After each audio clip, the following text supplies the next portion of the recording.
I discipline them.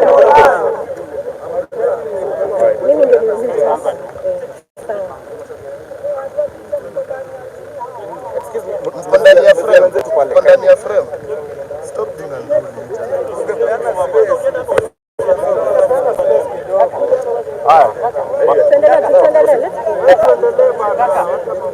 You can continue.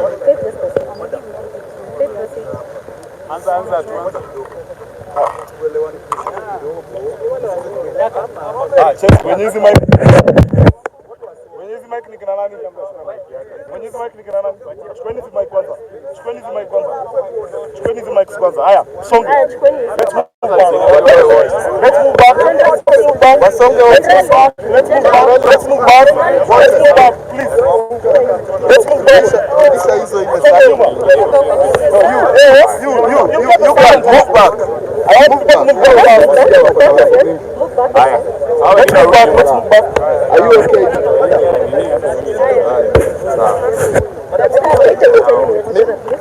hii ni microphone ya nani kwa uso wangu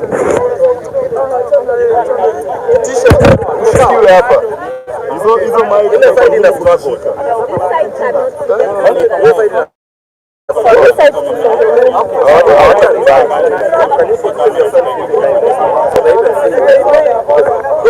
angalia uko daktari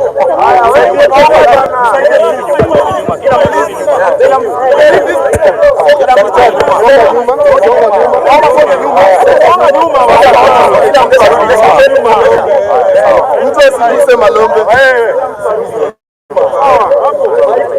sasa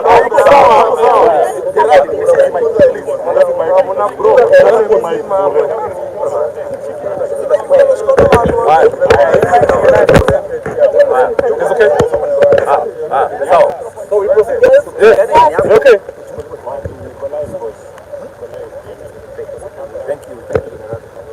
So the next morning they carried out the post-mortem. We had a representative of the law society the entire period as they were carrying out the post-mortem and the briefing that was done to them and also to the family. And it confirms what was originally seen. Previously, when viewing had been done, there were defense wounds on his hands.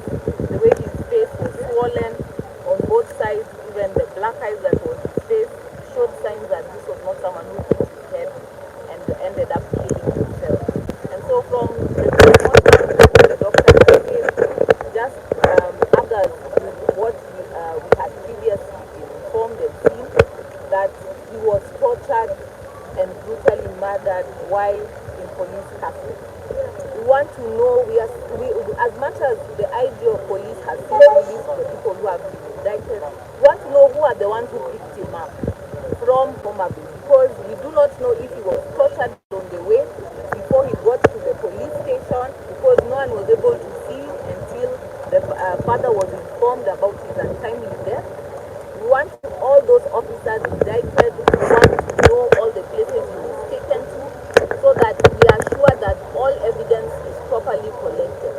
We want to ensure every single party and who is the one who gave orders for him to be picked up. Let every person who is in the trail to be held culpable for this heinous murder. This is a crime, what was being purportedly being picked up for is a crime not known in law. And therefore, we even saw Kevin, what happened, they took him round in circles and he was not charged at the end of the day. And also that is malicious as well, and they should also be held accountable for picking up Kevin. So, if it wasn't for what happened, Alfred would have been free, Albert would have been free, would have been with his family, would have been released, because they would have not been able to hold charges. But they decided to take the law upon their hands, they decided to take his life. We are saying that we will not allow that this matter be swept. He was killed while in police custody. They have tried to take us through a bull and cop story, telling us how he hit his head and killed himself. We want every single officer held responsible, from the one who issued orders to the ones who picked him up, to the ones that he was handed off to. We were informed by the OCS that he spoke to the OCP. We want to see part and parcel of those who are being held culpable, because he lost his life while he was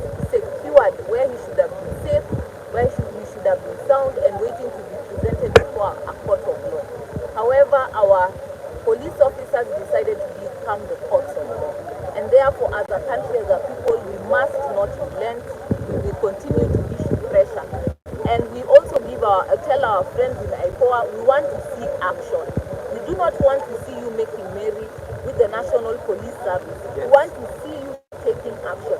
And this is one thing that we are not going to take excuses about. We are not going to listen to any excuse you telling us that we've not been able to get, we've not been able to get information. We have seen you sitting and talking to the head of the National Police Service. We want to ensure that you shall be held accountable as well.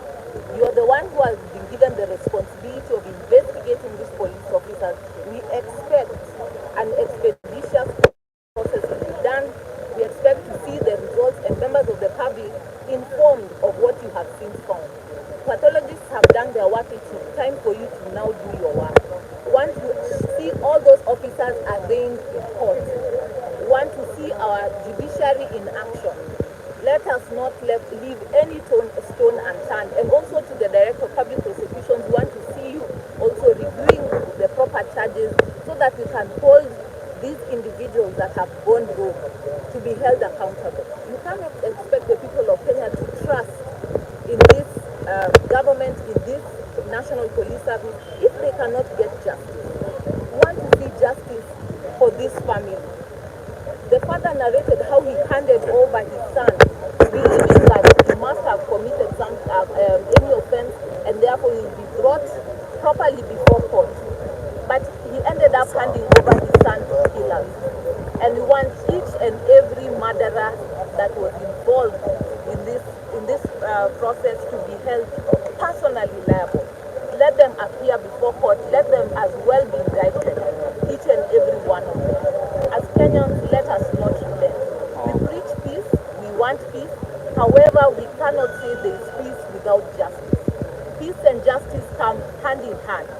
And so the government should ensure that we get justice.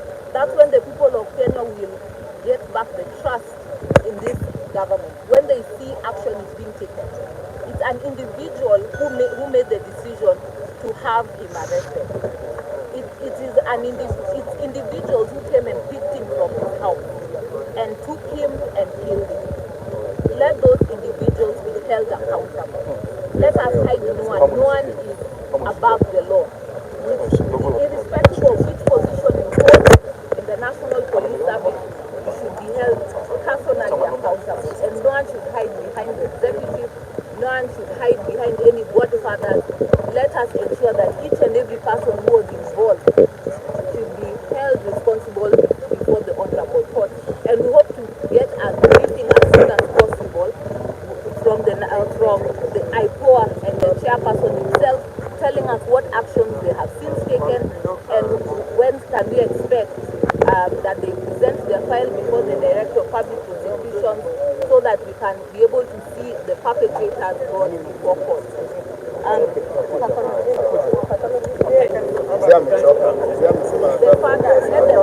Let the father speak.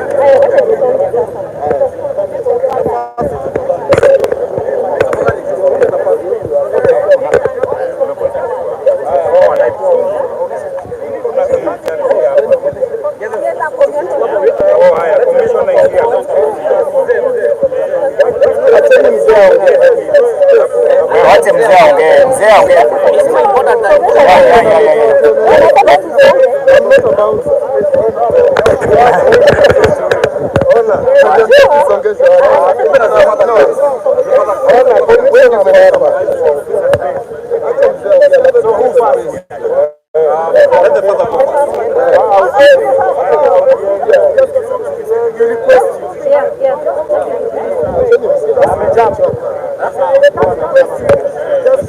Mzee anaweza ongea leo akaongea baadaye. Sio lazima leo aanze.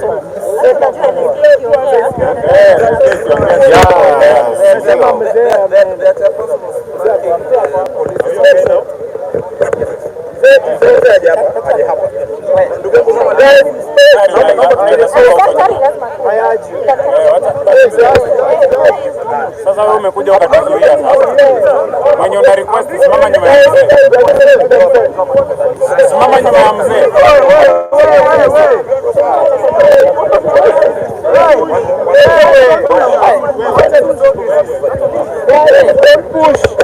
Don't push.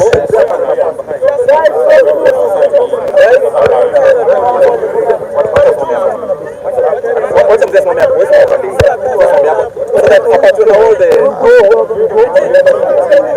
I'm the family from yes, we are doing. Sasa huu songe. Unaweza face the cameras. Excuse me. Unaweza face the cameras. Mbona mnapigania?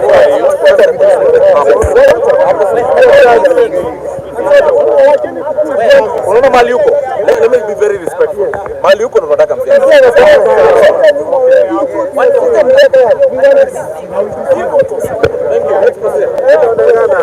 Thank you.